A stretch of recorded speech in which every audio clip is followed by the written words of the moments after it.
同埋咧，你睇下一間房係有冷氣，一間房根本係冇用嘅。如果你租俾嗰啲即係叫做通常嘅人家，根本係租唔起呢個價錢。所有嘅電器咧，佢係唔包你維修，亦都唔會同你更換嘅。連到呢度唐樓咧，嗰個所謂嗰個任何嘅雜費咧，佢係唔會俾你嘅。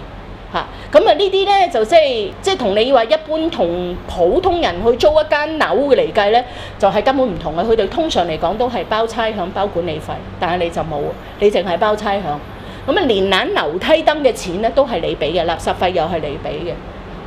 佢即係就咁樣噏咗一層樓俾你，就乜都唔理㗎啦。你又唔好揾佢，佢又費事揾你。求其你每個月入完租就算數啦。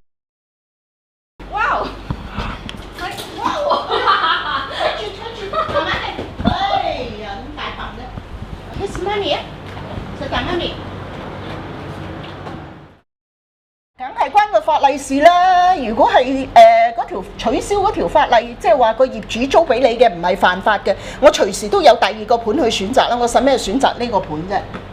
係嘅，而家因為條法例就唔係個個業主都夠膽租俾女仔。係啊，你哋嗰個選擇係比較少。我哋直頭可以講話係叫做冇得選擇，你係焗住任佢劏嚇，即係只要有人肯租俾你，你計落條數都係揾到嘅咧，你就要接受噶啦。